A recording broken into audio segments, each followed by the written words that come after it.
All right, so thank you for those tallies. Now for more local coverage, I have SHIN Ye-EUN here in the studio with me. Ye-EUN, welcome back. Great to be here, Sunny. Right, so I understand quite a number of infections in recent days are being linked to nursing centres here in the country. How are authorities responding to tackle, that is, this particular threat?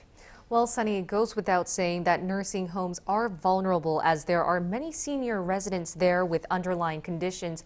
1 out of 3 COVID-19 related deaths in the month of March were reported from these facilities. In response, health authorities have started an outreach program dispatching medical workers to nursing homes nationwide to provide treatment. A total of 45 medical centers have been designated for this task, and they will form 73 separate teams, with each being comprised of at least 1 doctor and 1 nurse. This outreach program will last until the end of this month, but authorities could extend this program if needed.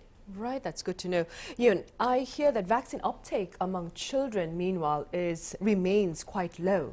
That's right. What's also discouraging is that 1 out of 3 unvaccinated teens in Korea are not interested in getting jabbed at any time in the future. The National Youth Policy Institute conducted a study on some 4,000 teens between the age 9 to 24 last September, and they found out that the younger the respondents were, the more hesitant they were in getting a vaccine.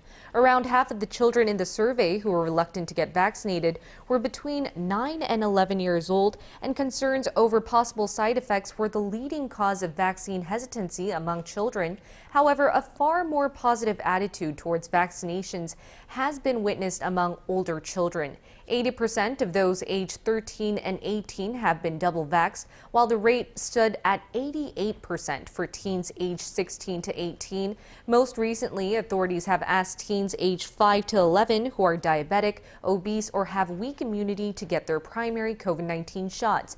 But so far, only 0.7% of those eligible have gotten their first shots.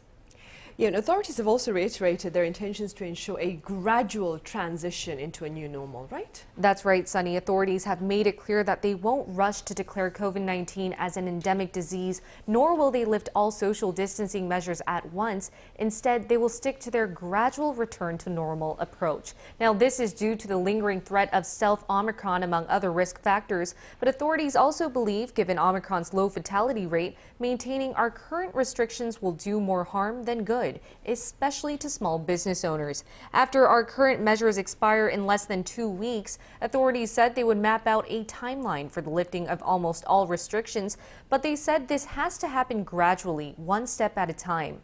Mitigating the impact on people's livelihoods is their top priority, so business curfews and the cap on private gatherings may be among the first measures to be eased.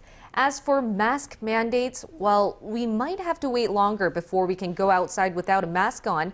Health authorities have said in the past that masking rules will likely stay in place while other measures are lifted first. They also reminded the public that restrictions could be reimposed if a new threatening variant emerges. Right, and in the meantime here, and I understand COVID-19 infections worldwide are on a decline. That's right. That's what we're seeing from the COVID-19 figures reported in the last 2 weeks. The WHO on Wednesday said the number of global infections dropped by 16% on week. The global health body compared figures last week to numbers from the week before. And though South Korea still reported the highest number of new infections for 5 weeks straight, its figure was also 16% lower compared to the previous week. I see. All right, Ye-EUN, thank you for that report. I'll see you back here on Friday. Thank you so much.